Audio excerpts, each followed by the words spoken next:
ایک بار ایک تاجر غلاموں کی منڈی میں گیا تو اسے ترک بچہ بہت پسند آیا اور اسے تاجر نے فوراً خرید لیا۔ تاجر نے بچے سے پوچھا، تمہارا نام کیا ہے؟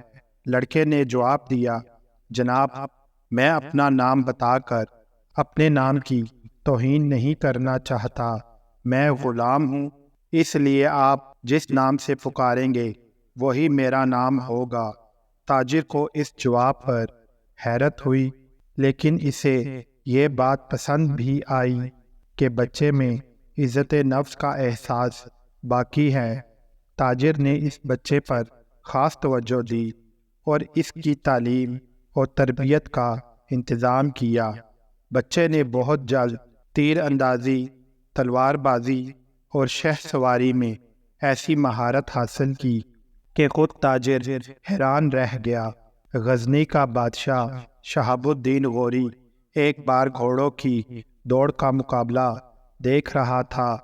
تاجر اپنے غلام کو لے کر اس کے پاس پہنچا اور کہا کہ حضور، میرے اس غلام کو گھڑ سواری میں کوئی نہیں ہرا سکتا۔ بادشاہ نے مسکرا کے لڑکے سے پوچھا، تم کتنا تیز گھوڑا دوڑا سکتے ہو؟ لڑکے نے نہایت ادب سے جواب دیا، حضور، گھوڑے کو تیز دوڑانے سے زیادہ ضروری اسے اپنا متی بنانا ہوتا ہے۔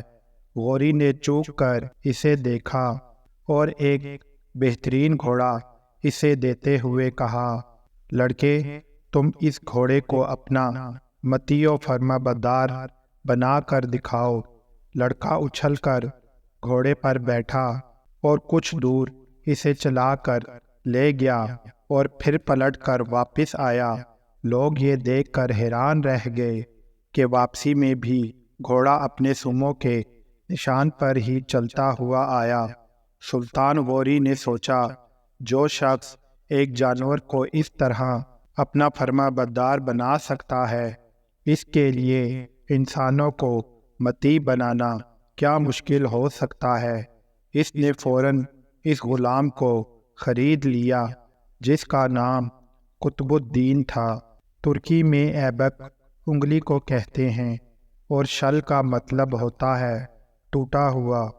چونکہ اس غلام کی ایک انگلی ٹوٹی ہوئی تھی، اس لیے عموماً سب اسے ایبک شل کہتے تھے۔ پھر ایبک اس کے نام کا جزو بن گیا اور اس نے قطب الدین ایبک کے نام سے ہندوستان پر حکومت کی۔